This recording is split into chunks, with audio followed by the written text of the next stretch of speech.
Hey everyone, for those who don't know me, my name is Isaac Wood. I'm the founder of go-to-market and outbound agency levergrowth.io.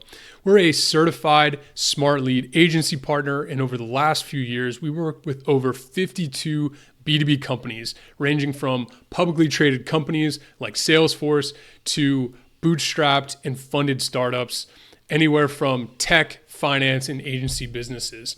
Now, Smartlead recently invited me to come speak to their community of over 31,000 business owners and go-to-market leaders during their office hour series. And when I say smart, these folks are running everything from small boutique agencies to large venture-backed SaaS companies doing multiple millions of dollars a year in revenue. Now, one founder told me that they were doing 40 leads per month with cold email, and yet their revenue was flat. That's the cold email paradox. Perfect email execution, but no lift in revenue. And honestly, I've been there myself. You get obsessed with things like reply rates, personalization tactics, and perfect deliverability. And then you look at the end of the month's sales and you realize you're solving the wrong problem. So here's what we're diving into today.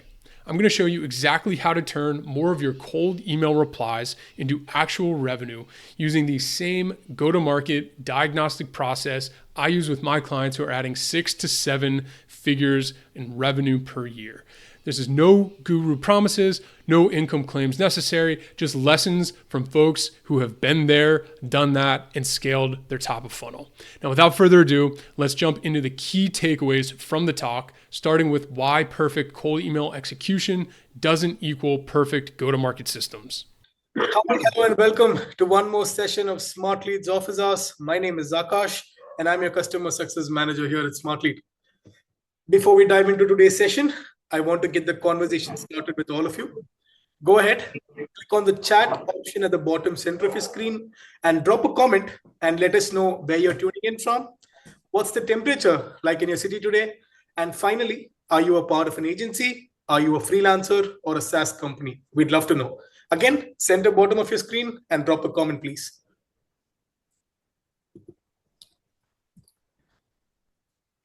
I don't see any messages as of yet. First one is going to get a free smart server. I'm just kidding.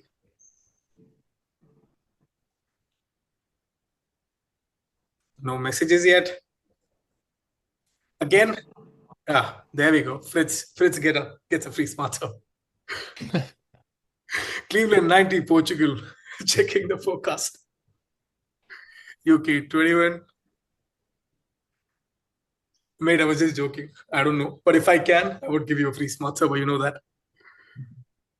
Denver, Mexico, Berlin, SAS, Georgia, 75. Marketing agency. Awesome. Looks like we got people from all over. Yep. Global audience as always. Let's go. Looks like mainly Europe, the US, North America, South Africa up at the top. Nice. At least 3 continents. Yeah, there is. And there are also a lot of people from India as well. Yeah, India, Philippines. All right. Let's go. Global audience for you, Isaac. Global audience for you, sir. All right, good stuff. Awesome. But in today's session, in today's office hours, Isaac Wood, the founder of Lever Growth, is going to break down how to audit and optimize your cold email funnel beyond the basic metrics, not opens, not clicks, beyond that. From reply quality to deal conversion, Isaac is going to show how top teams use Smart Leads data to improve revenue outcome and not just campaign stats. Isaac, over to you, sir. A quick round of introduction and we'll get started. Sure. For sure. Thanks, Akash, for having me, and good to meet everyone here. I'm really excited to share some insights with you guys. I have a presentation that I'm going to be sharing with you, and basically just like my auditing process. And I'm going to share a little bit more about me in a second. But yeah, I run Lever Growth. We're a go-to-market agency. Been doing this for just over 3.5 years now. Been able to work with over 50 companies in the B2B space. B2B tech, SaaS, some finance, agency businesses as well. So, kind of running the gamut, seen quite a few different scenarios. And so this is a process that we've developed over that time in the trenches, solving the same challenges that most of you guys are feeling today. So with that, I can dive into the presentation unless Akash had something else he wanted to share. But just a heads up for all the participants, we want to keep this session as interactive as possible. So if you have any questions, drop it in the comments. As you all know, we have the floor open for questions by the end of the session.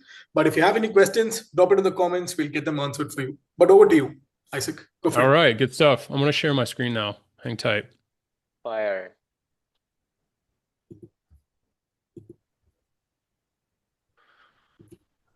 Can you see it? Yes, sir. Yeah, we're good.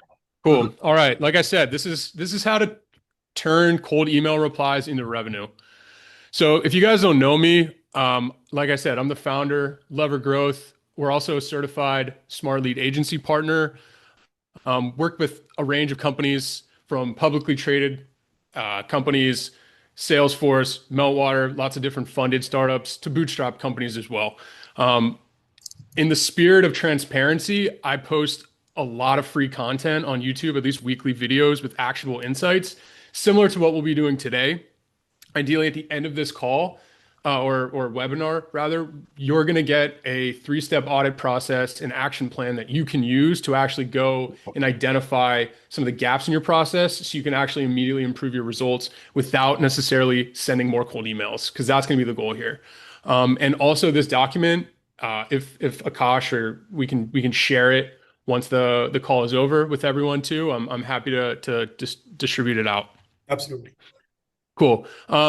Just to let you guys know why you should even listen to me in the first place. As I said, I've been around for a handful of years now. We've sent multiple millions of cold emails, kind of some common stats that you might hear. We do have a few positive ratings on Trustpilot. These are some recent snapshots just showing positive reply rates. Considering replies have gotten harder to get over the years, we're still seeing some pretty good performance in July of 2025.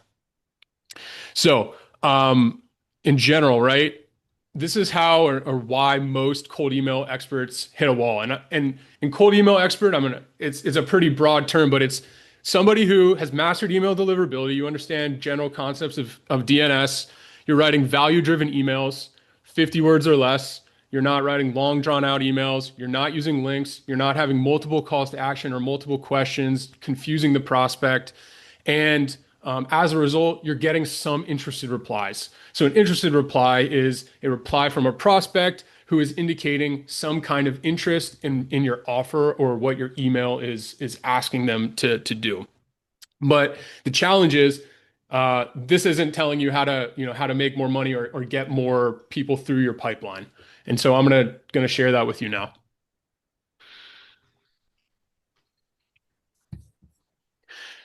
So, like I said, the perfect cold email execution does not necessarily equate to a perfect go-to-market system. This is one channel. This is one specific avenue in which you can start generating traffic and interest, but that doesn't necessarily create a process that you can consistently and repeatedly get good results, right? Many times folks say, just send more volume. In some cases, that is the right thing to do, but I'm going to share in a few seconds why that's not the only thing you should be focused on. So like I said, the cold email success paradox is oftentimes there is some common stuff going on LinkedIn, on YouTube, all over the place. And, AI is something that we all leverage, and it's something that I leverage in my day-to-day process all the time. The thing is, I think a lot of folks get stuck on is over leveraging AI to make their emails super personalized and customized, but they're kind of missing the mark in terms of the value proposition, or they're just not necessarily getting those replies that they're looking for.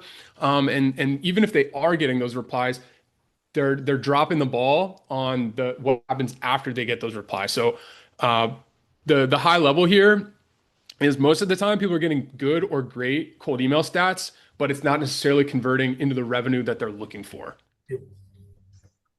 So I'm going to share a quick analogy that I think is kind of funny and something I've been talking about a little bit lately, amongst my team and with my clients. But let's talk about your go-to-market. So go-to-market strategy is the way in which you're systematically going out to your market and getting interest from customers and acquiring those customers, right? Cold email is that the channel. It's going to be your engine that's actually getting you to your destination. Your destination is your revenue goal, right? So the boat is your system. And in many cases, you are headed towards your destination, or you think you're headed towards your destination, but you're not getting there. That's basically like having a system or a boat with a bunch of holes in it, right? And so, what could be wrong with your boat? There's a million things that could be wrong, right? You could have a completely wrong ideal customer profile, so you're just targeting the wrong folks. Your messaging, it might be it just might not be resonating, or it might be resonating with the wrong type of customer. Your handoff process is broken, so you've generated an interested reply, but you're not able to convert that into a meeting, or when you've converted into a meeting, you're not able to actually get them to show up and close the deal, right? Your follow-up system, it might have some gaps as well, where you get some interest, you take too long to reply, but you let them off the hook. You don't follow up long enough. So those are a few common holes and gaps in the process that I've typically identified with my clients. And I'm going to share like how we do that in a few seconds, right? Right. So the solution, right, is first, instead of just trying to make your boat go faster, which is send more cold emails, you want to actually fix the holes in your boat, and then you just, you add an extra engine on, you get to your goal a little bit faster, right? And drier, not to mention. Sure.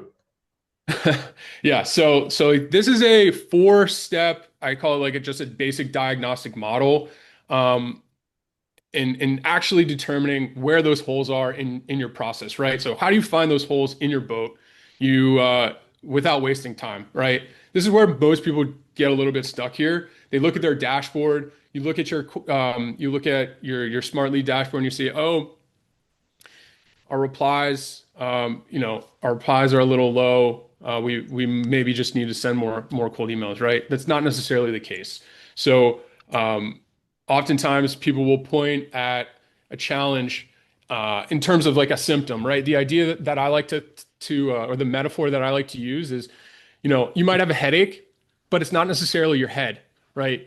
You might be dehydrated. Yeah. Makes sense. Right.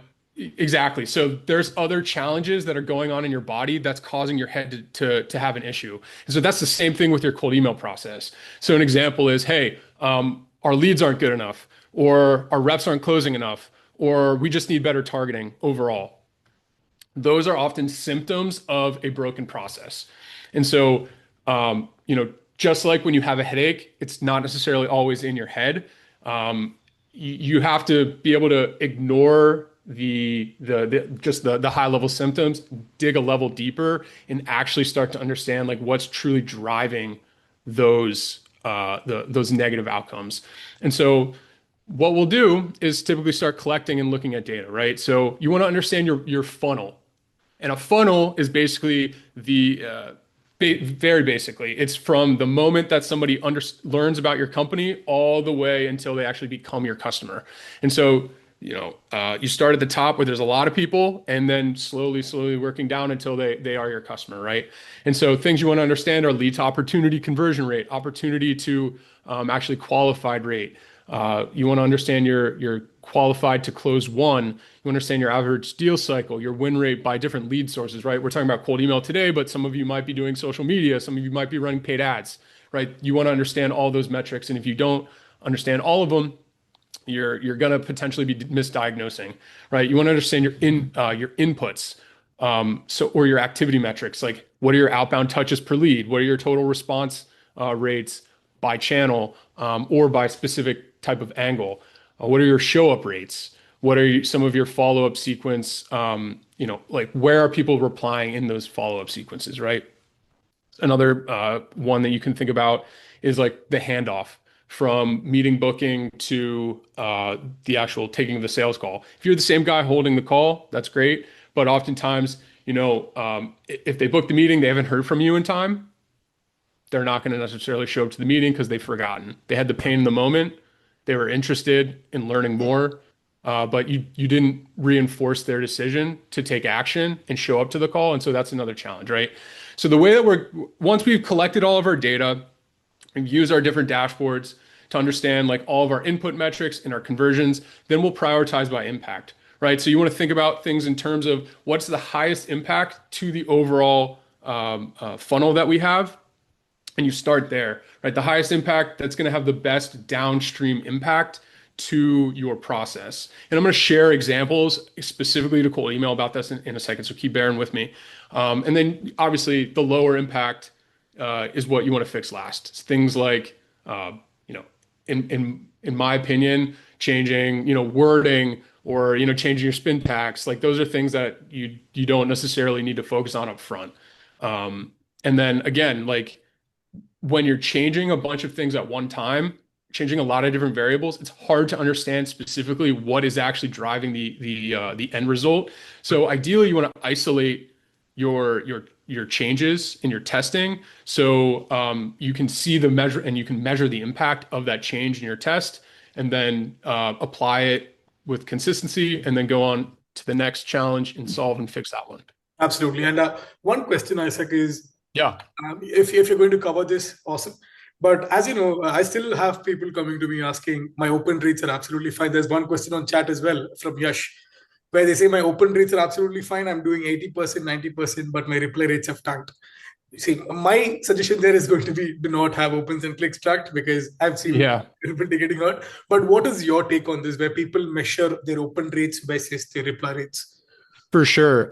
Yeah, my take also would be looking at your reply rates as your open rates or your click rates as your initial measure of success is not necessarily going to be a good bet for you. And hang on one second, I have something kind of going off in my background real fast. Let me just turn it off. Absolutely.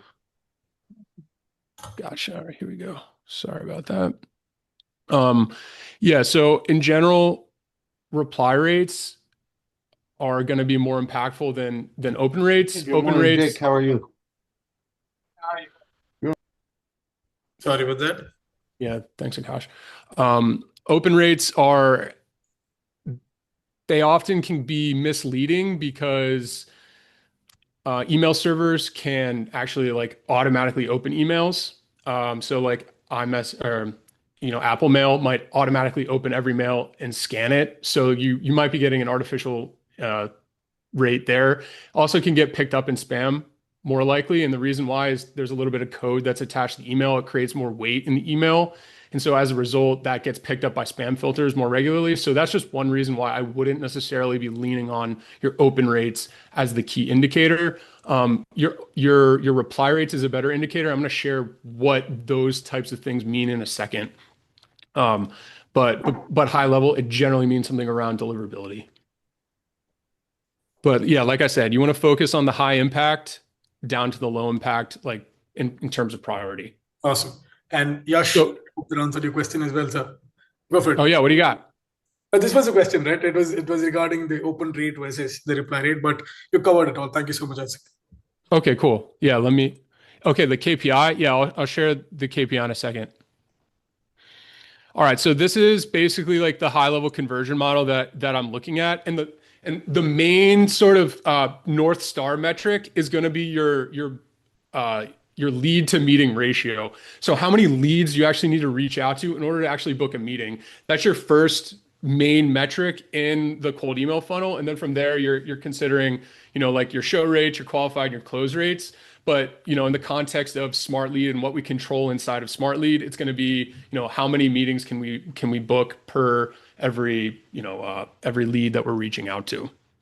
And so 1 to 1,000 is like the base benchmark. It can and should get better over time, but this is really like a benchmark. So what that means is if you're above this number, meaning like you have to reach out to over 1,000 prospects, then to book one meeting, then you have a little bit of work to do in your process. In some cases, for markets that are more of a demand capture, or just there's not as much demand behind the offer, it's just not as readily, people aren't buying it as quickly.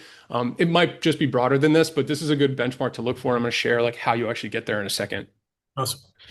So like in terms of what Smartlead is really showing, these are the things that I'm really checking on. Is email sent? the overall reply rates and then our positive reply rates. In addition to that, you want to be checking your total reply rates, your positive reply rates, your reply to actual meeting, your show rates, and then obviously your close rates. And these are some benchmarks. And I'm going to kind of go into detail in what these actually look like in a second. All right. So understanding like the general funnel is like very important in order to actually audit your process. So the first step, deliverability, right? You want to understand exactly how many leads or prospects you've entered into your campaign. And so I believe Smartlead's reply percentages is a ratio of how many prospects have actually replied, Yes. not necessarily the emails. And so you should be getting at least like a 1% to 5% reply rate. So if it's below that, it means you have a deliverability challenge, most likely, almost every time. And so this is a point in the presentation where, I'd like to ask the audience, hey guys, like when you're thinking about deliverability, what are some of the challenges or main things that you want to be looking for if you might have a deliverability challenge? Just enter in the chat right now, and I'll Bad contacts is one. yeah, 100% invalid emails is what that means in my mind. Anything else, guys? Bad email. Yep. Yeah, bad targeting, Bad. bounces, bad email, bad copy. Yeah, that can play into it, but spam words. Yep. Yep, exactly. So the idea is in many cases, you want to go back and look at your list, make sure that you're sending only to valid emails. There are a lot of different email validators out there. Use one of them. Make sure that you're only sending to the valid emails. That's like going to be one of your most important things. Also, targeting too is going to be important there. Targeting is important throughout the entire process, but really like first and foremost, if you're not getting any replies, it often means you're just bouncing. You also want to be Smartlead has an email verifier. All right, good stuff. Um, Another thing you want to think about is your DNS settings. So that's like on your domain level. And so that basically, you have your SPF, you have your DMARC, your DKIM settings. Making sure that those are correct is like 100% absolutely essential every single time. If those aren't right, then your cold emails, you might as well not even send anything. So that's going to be the first and foremost. And then you want to validate your email lists. And then ongoing, you can just, make sure that your domain is healthy and you're not bouncing. Oftentimes I always have email warm up on. So make sure that you also have your email warm up on. All else equal, if you've audited everything, you're looking, your list is okay and your DNS settings are fine, but your reply rate is still really low, there's a fail safe you might not want to hear this, but it just means to buy more email domains and buy more inboxes and just start fresh and start new. That's really the reset. That's the turn off, turn on button. If your deliverability isn't working right, you're going to have a hard time. So just make sure that you're keeping track of this over time. Your campaigns don't have less than a 2% bounce rate overall. That's really kind of what you want to be focused on. Cool. Let me just look through, see if there's any. Um, So there's one question from Samantha for the Smartly team. So Samantha, honestly speaking, we do avoid bot clicks, but across the market, going to any cold email platform, I think it's become an inevitable case, right? We never know if it's actually the person or the bot that's opened the email. Yes, we do go by assumptions where if it was opened in the next minute or in 2 minutes, we kind of assume it's a bot open. But as Isaac also said, it's always not a great idea to have track opens or kind of measure your success with the open and click rates. And from what we've seen if replies are the KPI you're looking for, or positive responses is what you're looking for, in that case, it's better to kind of have opens and clicks disabled. And if you'd want to experiment this, maybe have a campaign in parallel, one with tracking enabled, one with tracking disabled, and you'll see the difference. yeah, and that's always a good suggestion that Akash just made is like if you're looking to see how the changes impact, just have one campaign with the original and then the next campaign with the new and see how those changes materialize through the process. Absolutely.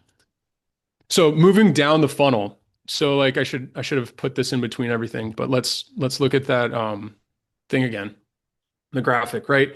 So you have your reply rates. This is the top of your funnel. Now we're going to be talking about your positive reply rates.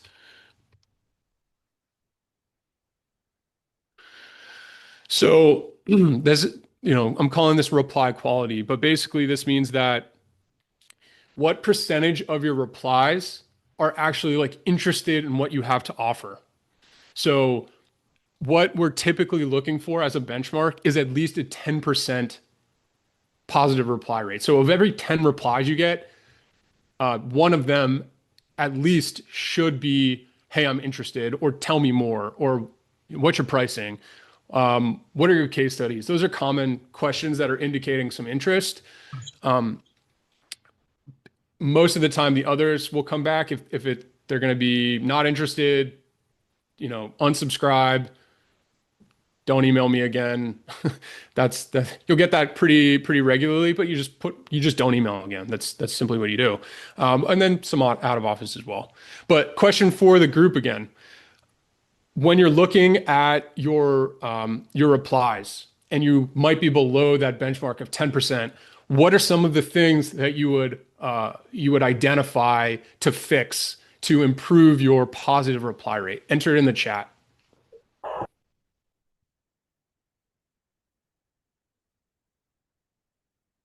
CTAs, subject lines, copy. Yes, so copy is on track. I think subject lines is maybe I don't I think subject lines are important to get people to open, but not necessarily to get people to reply positively. Absolutely. Targeting is spot on there.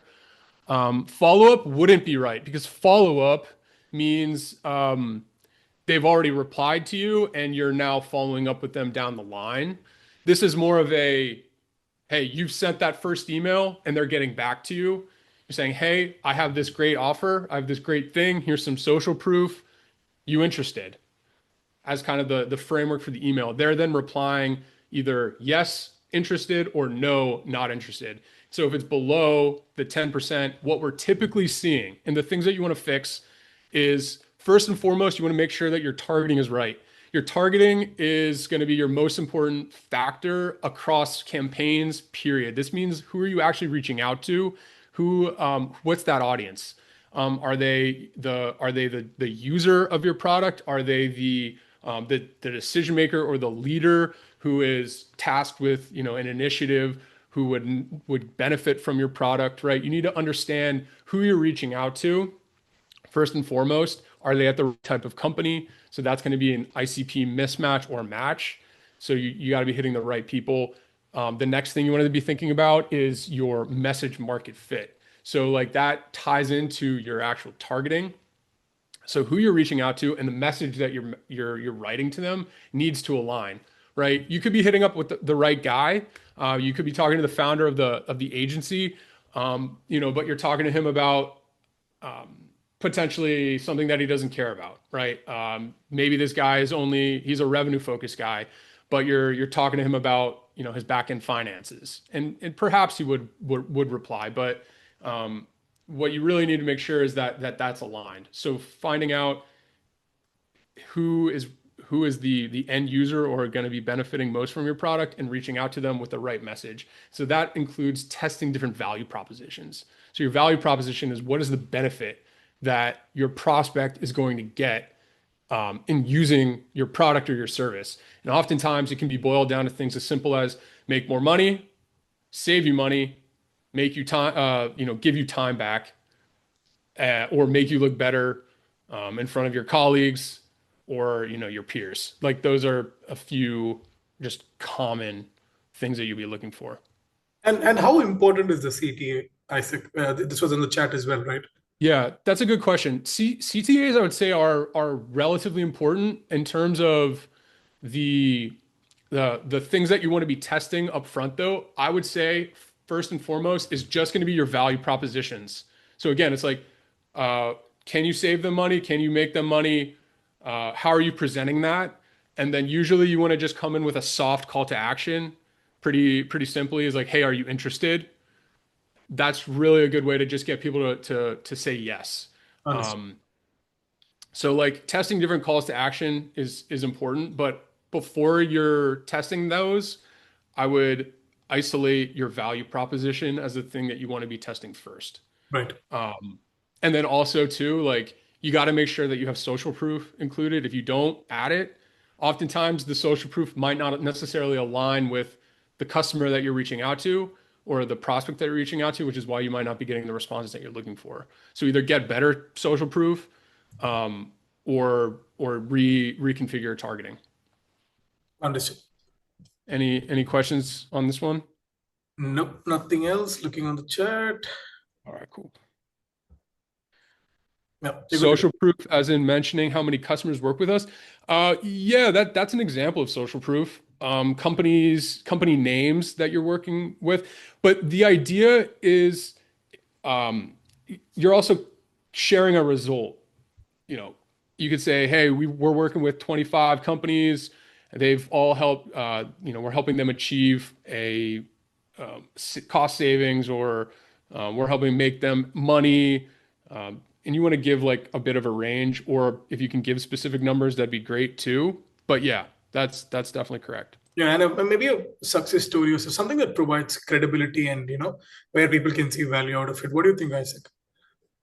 Some things that people would it depends on your audience and what they care about, but right, like if you are selling to a Fortune 500 company, if you can say that you've also worked with other Fortune 500 companies, that'd be good. Like if you're working with funded companies, you can mention other companies uh, that have raised money from a similar VC Appreciate. or private equity company. Like that's just a couple examples of funded.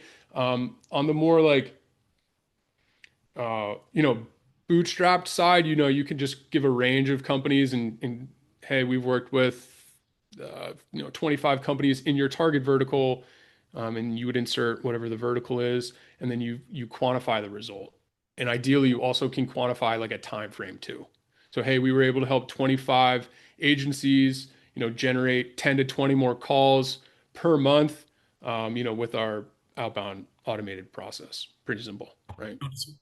And one more question from the chat. Can you reliably share any link at all, or is none recommended?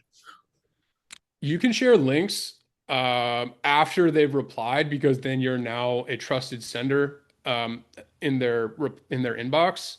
Beforehand, I wouldn't recommend it, but you can test it. Like Akash said earlier, right? You have two campaigns. If you're really curious, you have one campaign that goes out. You include a call to action saying, "Hey, like, mind if I share a link, or mind if I share more information?" And the other one, you just say, "Hey, here's the link. Once you've read it, let's book a meeting." Right? Like those would be the two tests, and you can just see like how it materializes. And I'm sure you might see a major difference in one or the other.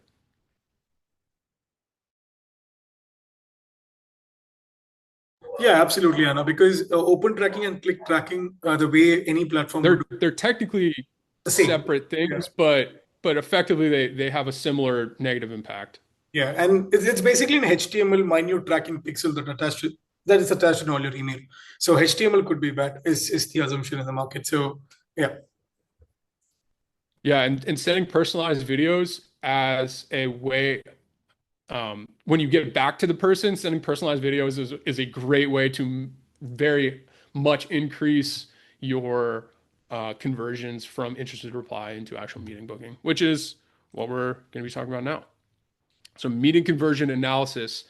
So this is the conversion from, okay, you have the interested prospect. How many of those people are actually going to take a call with you, right? In most cases, most of us are running some kind of a call funnel. This is also applicable for, if you're just looking to get signups, or you're just looking to, as one example. But the conversion would be the sign up versus actually taking the meeting. Either way, positive replies to meetings booked. Ideally, we're looking anywhere from 20 to 50%. So that means for every 10 positive replies, 2 to 5 should be booking into an actual call with you. If less than 20% are booking in, you have a problem. Anybody who has any ideas, enter in the chat what thoughts you have around why aren't people booking in properly and hitting that benchmark.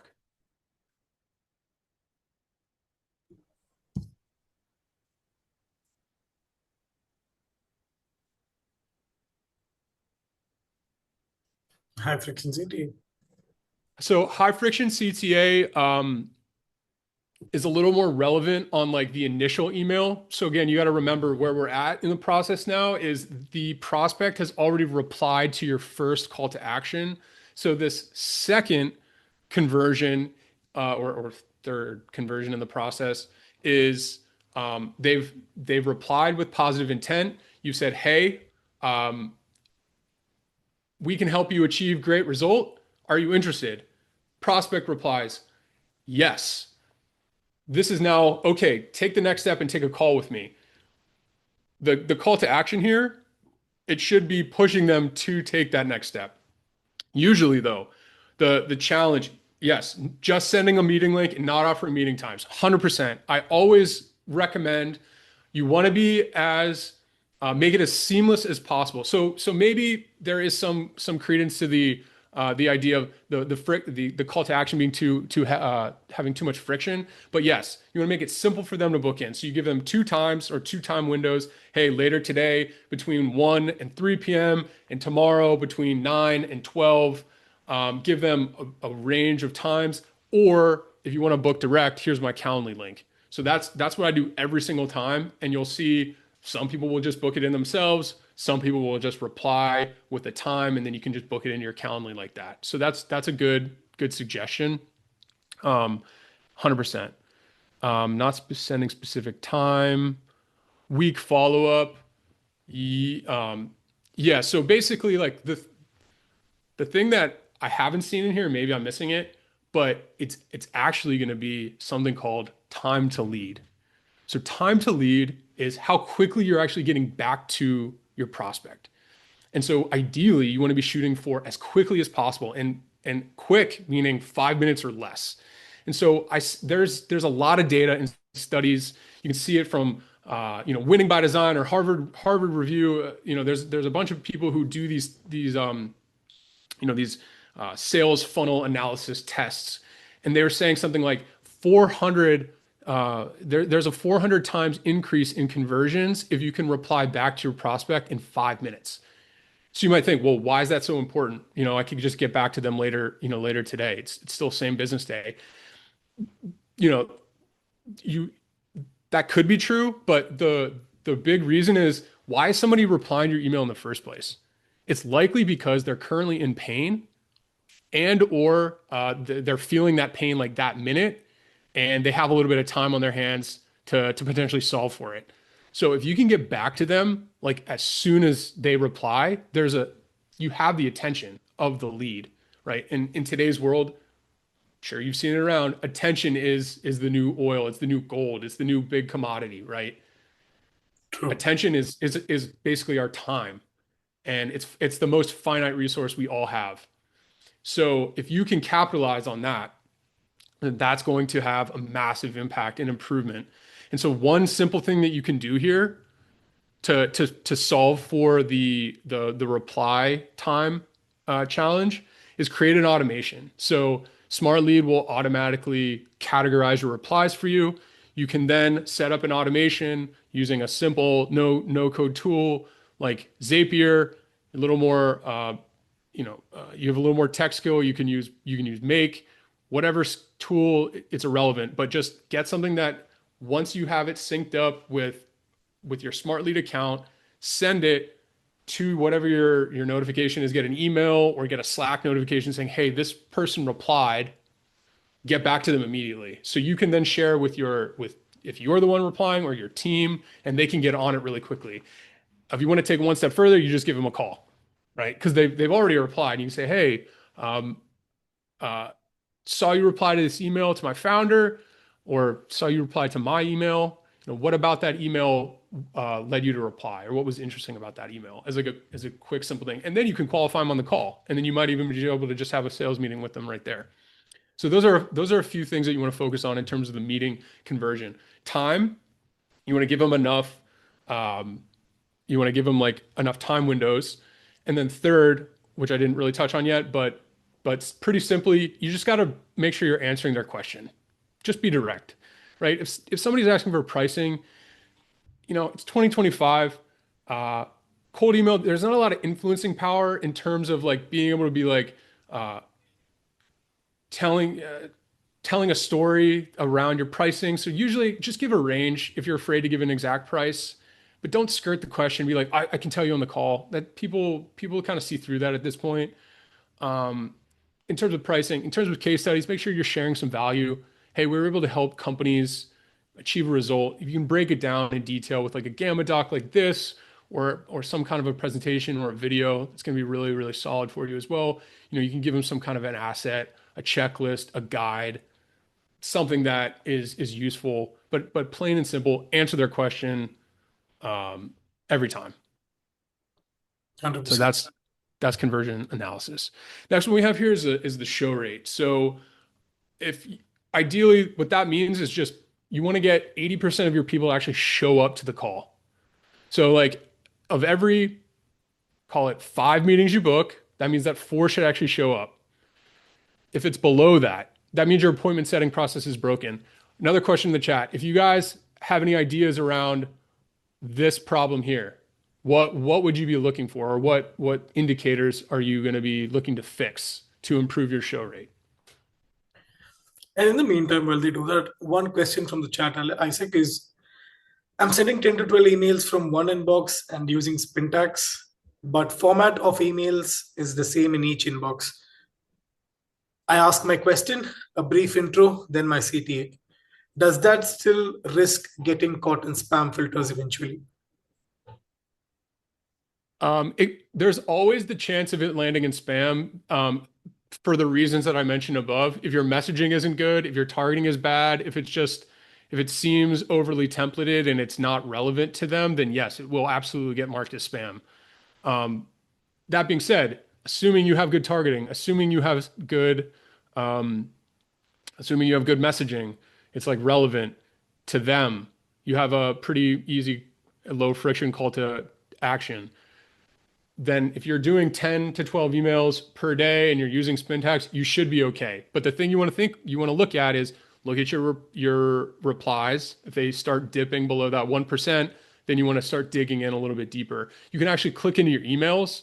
You go into your actual inbox and you can look at the bounce backs and you can see why those emails aren't actually sending. And so, you can see, am I just sending to invalid emails, or if it's getting blocked, like if the sender can't even send it, then that usually indicates there's some kind of a deliverability challenge. Understood. We Cool. have some messages in the chat. Automate reminders to lead. Hmm. Yeah, 24 100%. is the title. Yeah, exactly. Sending reminders, confirming the lead up front. I like to just send a little personalized message. You want to take it one step further, you can even just you can send them a personalized like selfie video saying, "Hey, you're going to be chatting with me. I'm looking forward to learning about you and your situation." And then you can give them a few insights. Um, it just helps build an extra connection and it increases the warmth to the call. Um, Manual confirmation, if you're using Calendly, which I am, and this example kind of relies on that, but or some other meeting booking tool, but you can have set automated reminders. I send at least 3, one the day before, one 3 hours before, one an hour before, just telling them, hey, you have a call with me. Here's the meeting link. This is like the typical agenda. Join the call when you can, right?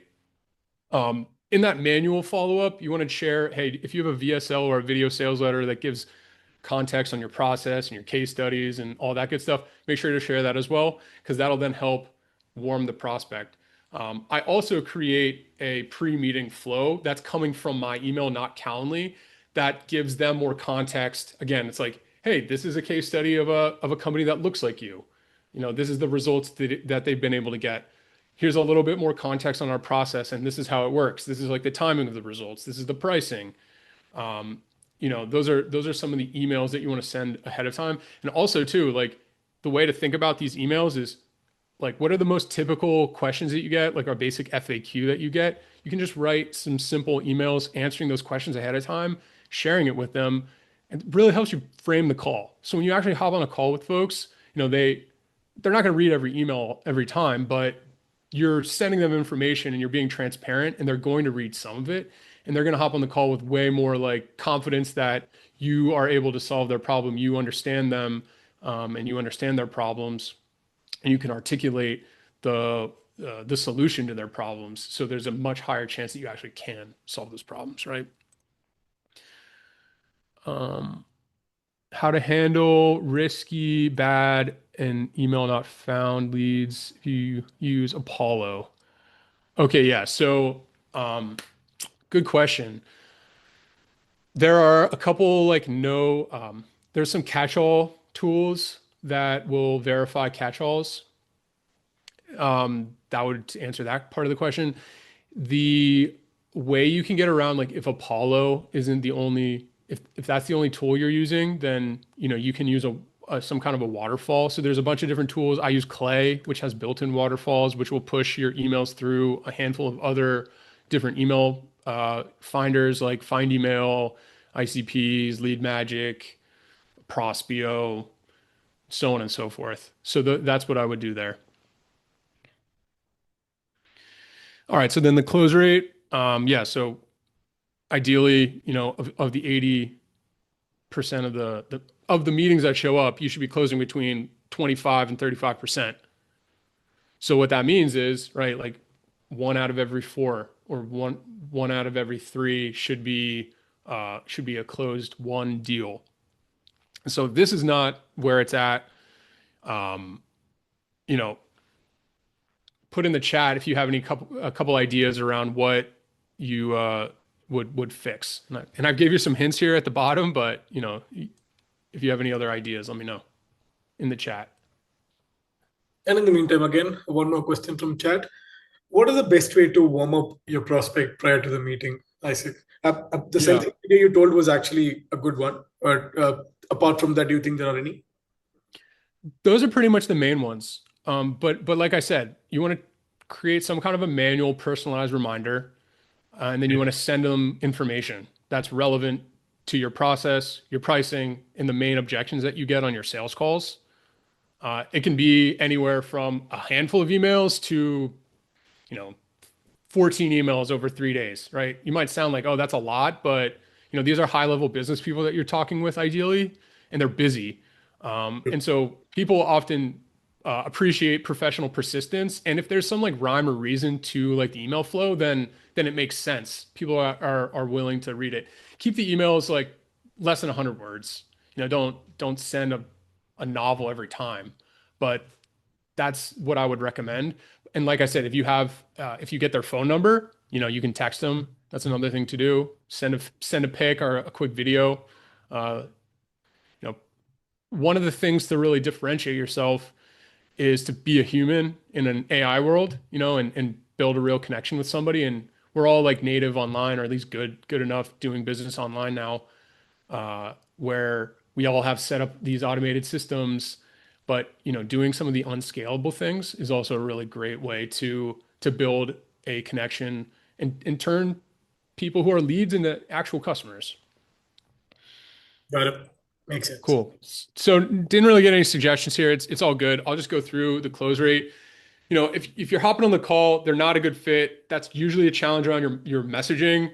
That means that you need to either fix your website messaging, either you're just missing the mark completely, or your value props are targeting people who are too low. Oftentimes, if you're like, hey, we're super low cost, we're like very, very cheap, free, that usually is going to attract a lower quality buyer, and somebody who wants something that's completely free. If you're trying to be premium, you got to have a premium sort of frame on your website and all your messaging. So that needs to align.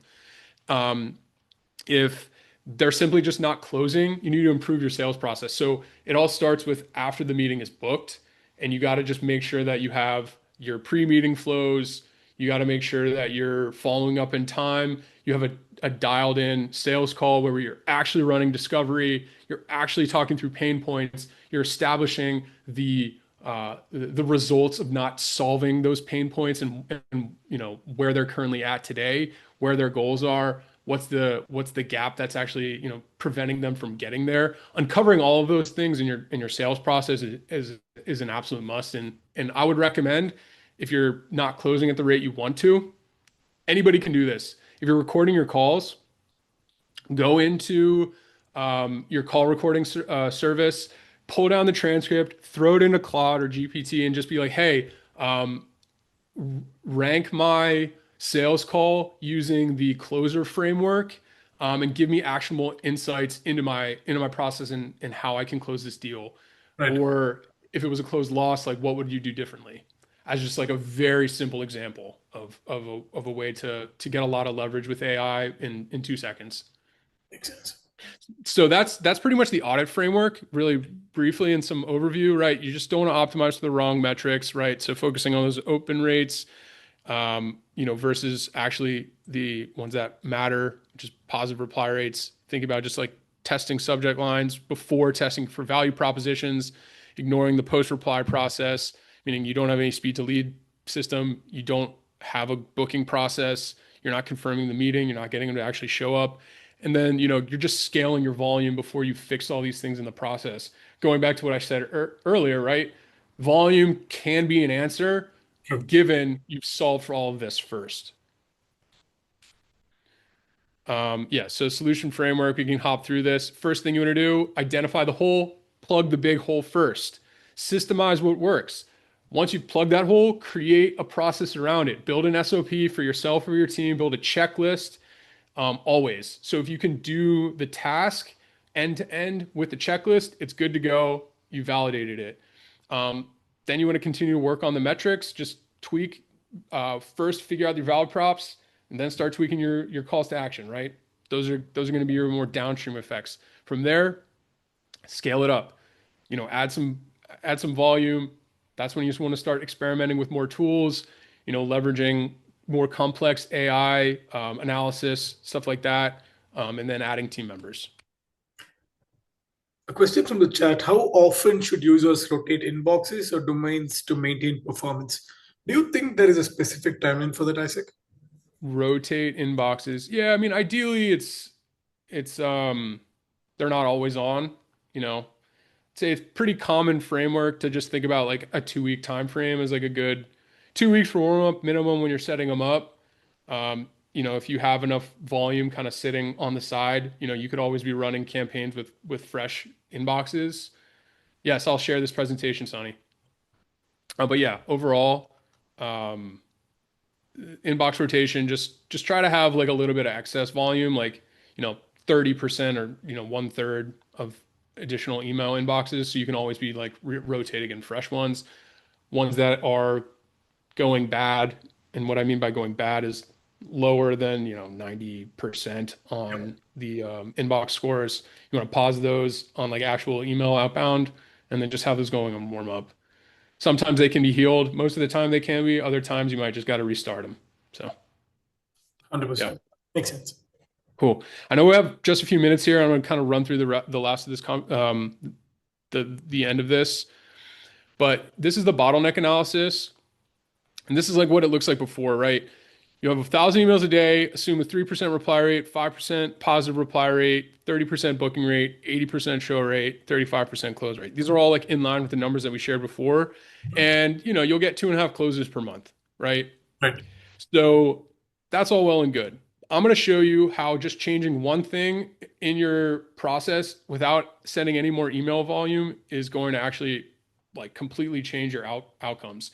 So in this case, we're just fixing the positive reply rate. So that means you're dialing your targeting, you're dialing in your messaging, you're making your offer super, super compelling, low friction, high value, and free does include that, but it's not always necessarily the case. You want to just reduce the prospect's risk. You want to maximize their outcome. That's create a great offer. So you just go from 5% to 15% positive reply rate without sending any more emails. You get more reply rates per day. You've increased your meetings by 3 and your closes by 3. You get almost 8 closes as a result of just increasing your positive reply rate from 5 to 15%. pretty simple, right? So what does that mean in terms of revenue to you? Depends on your customer value, but assume you have a assume you have a $20,000 customer, and let's call it you have a $50,000 customer. That's 150K more in revenue, Yep. right? Just by solving for one important thing in the bottleneck. So the implementation order, this is how I think about it, right? Don't do everything at once. First, fix your reply rates, make sure your deliverability is on point. Then you want to fix your positive replies, that's your ICP, your messaging, and your offer. Then you want to fix your booking rate, so that's your follow-up process, make sure they actually show up to the call. Next in line, so your confirmation system, making sure they're actually getting those pre-meeting materials. And then if you have a low close rate, you want to fix your targeting, your actual funnel messaging, and in this case, didn't go into detail on the lead magnets, but if you're sharing low value stuff, you're going to get low value customers. Awesome. And one question from the chat quickly. Does it make a difference when you're cold emailing specific industries like government and hospitals, etc.? Does it make a difference when you call? Does what make a difference?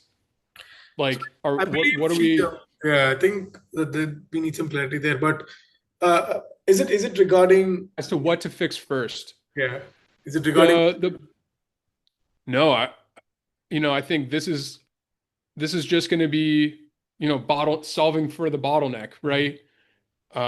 If your reply rates are okay, you're good to go. If your positive reply rates are okay, then move on. If you're having a challenge with your positive reply rates, then that's an indication that you need to be fixing your targeting or your messaging. And that's usually, and I keep pointing on to that, but that's usually where most people need a little bit of help.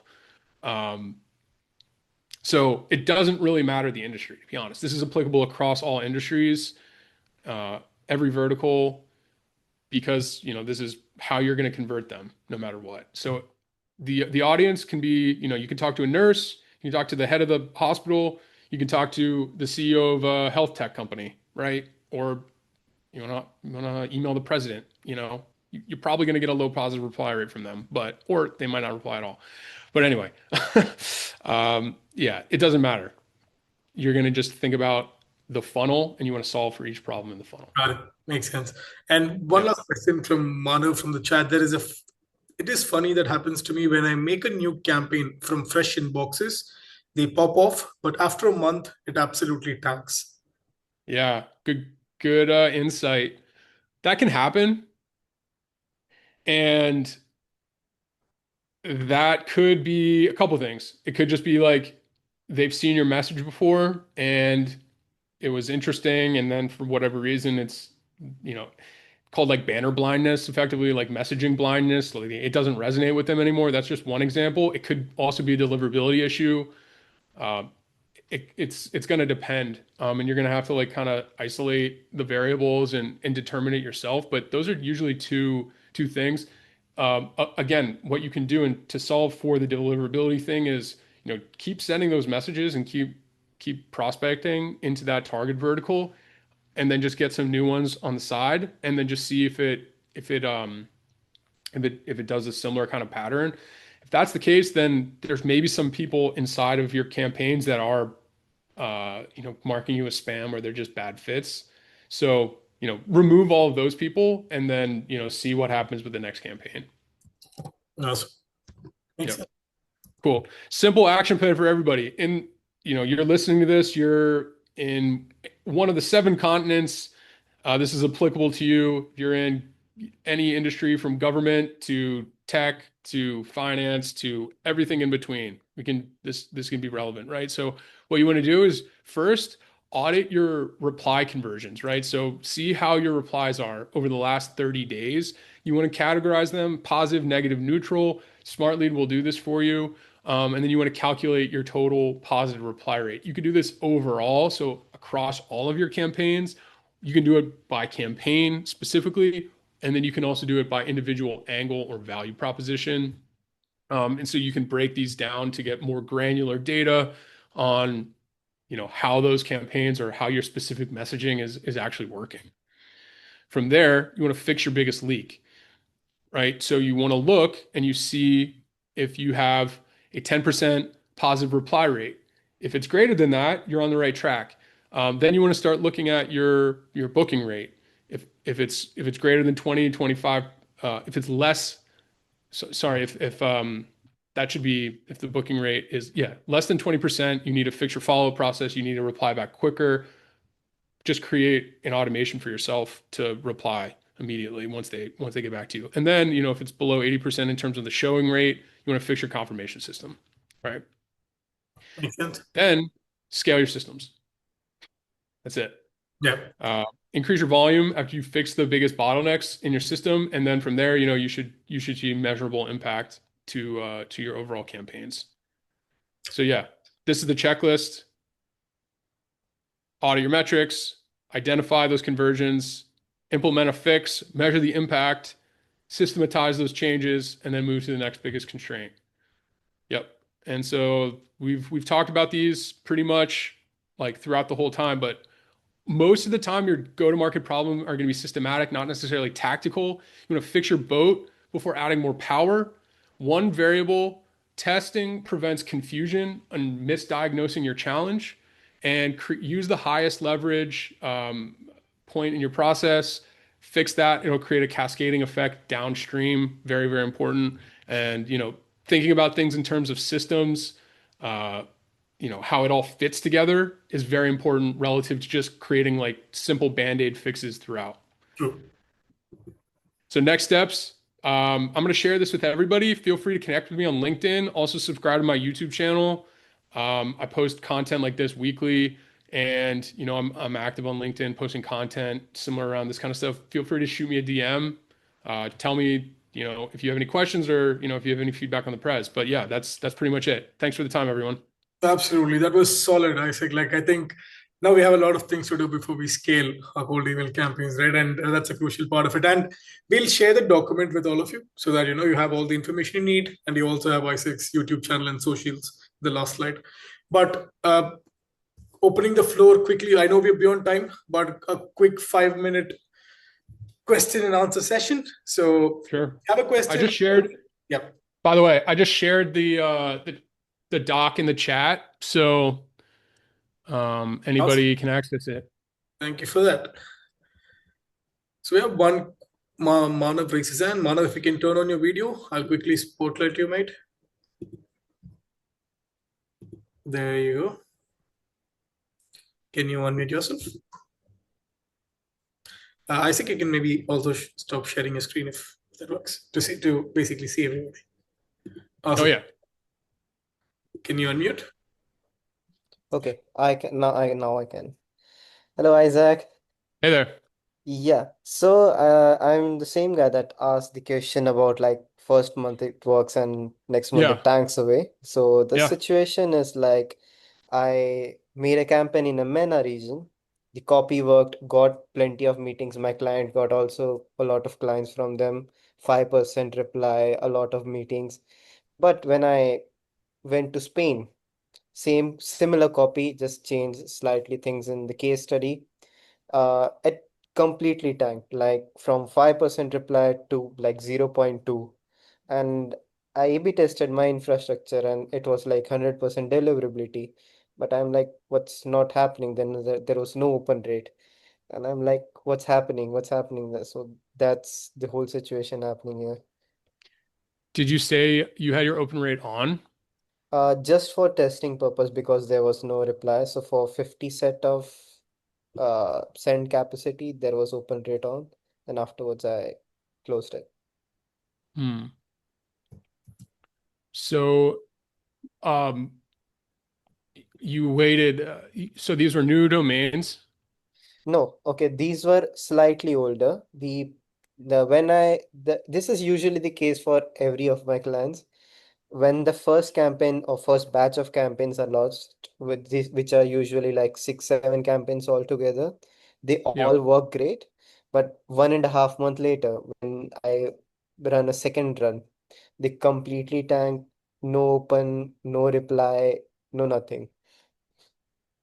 Okay. Yeah. So that could potentially, I'd imagine that's somewhat of a deliverability challenge. So,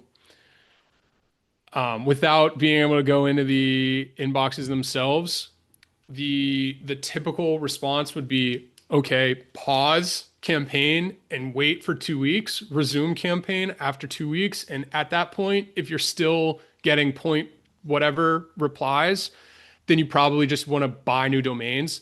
Usually, I will in the interest of timeliness, just buy the new domains, get them set up, get them going, and then start fresh because you never know. Like I said, like in the answer before, you never know if there are some people in there who are marking things as spam, or there are just some. Make sure your list is clean. Is that have you validated it? Yeah, I used Clay to enrich everything, so it's Hmm. pretty straightforward and clean. Okay. Same process, but didn't work there. Yeah, it's probably going to be something related to your deliverability, and then going into it again if you're like assume you've gotten um, you got new domains and they've warmed up for 2 weeks.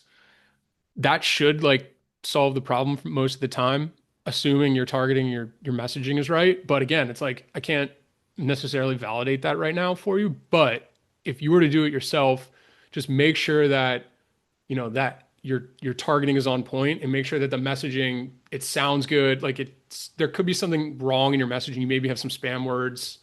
Like Europe, I don't do a lot of work in Europe, but I know that there's like different compliance measures there. And so I can't necessarily speak to all of that, but there's potentially some other things going on there. So I would say like start fresh and new as like kind of a fail safe, but otherwise like really dig deep in your campaign copy because you never know like uh, you're sending to Europe generally, and so like the quality of the English in the email might be either too much, right? Like if you're in the United States, which is where I'm based, like the average English speaker, like the reading level across the board, it's like really low. It's maybe like seventh grade or fifth grade or something like that, which is kind of crazy, but like it's true. If you're reaching out to like Europeans and you're writing an American, sorry, you're writing in English, you might be writing at a level of English that's too high for them, or it might be too complex, and so they might just not be understanding it at all. And you might, as somebody who understands English well, might be like, this is pretty basic, but I don't know. Are you sending messages to like England, or are you sending them to like Spain or Germany or something like that? Hmm. Yeah, okay. It's But something to think about. like that drastic, like from 5 to 6 to like point 1, point 2. The challenge, I think ultimately it's probably going to be deliverability. Um, but you know, again, it's like without knowing how you set everything up and how much volume you've been doing and all that good stuff, it's hard to identify. These are just like some points Yeah, in which yeah, you yeah. can like find a solution. Yeah, okay, okay. That's fair enough. Thank you. Thank you. Yeah. Thank you, Manav. Any other questions? We take the last question for the day. If yes, raise your hand. I'll spotlight you. If not, we'll call it a day. Any questions?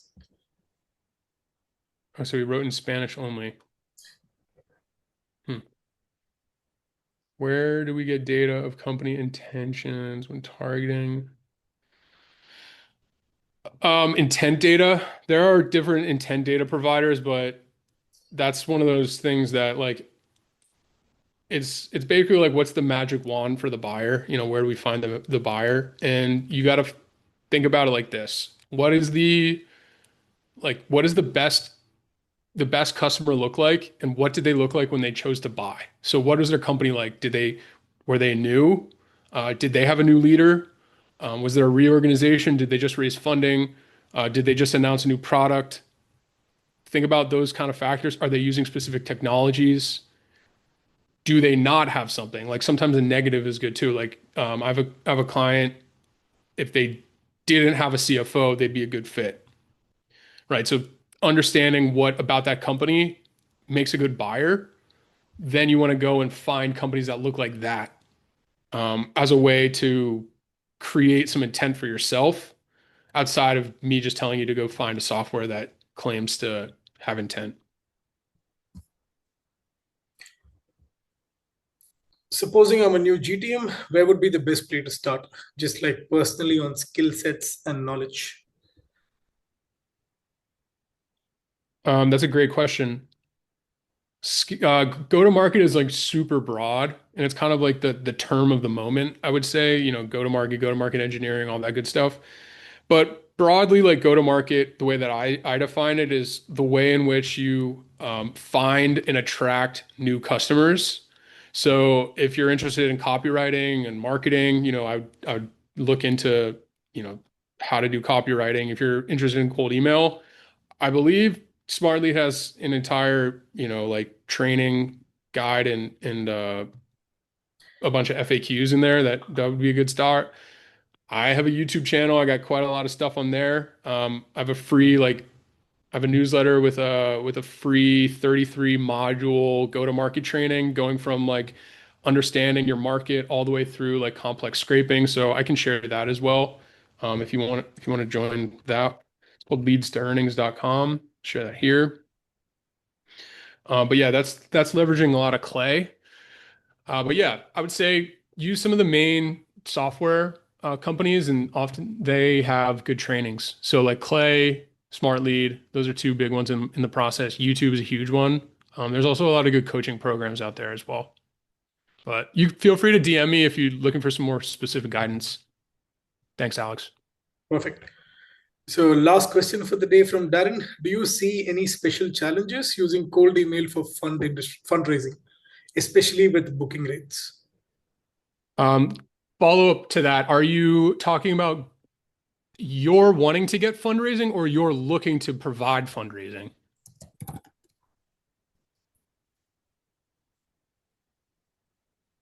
Wanting. You're wanting you're wanting fundraising. Okay, yeah. So yeah, there's going to be challenges there.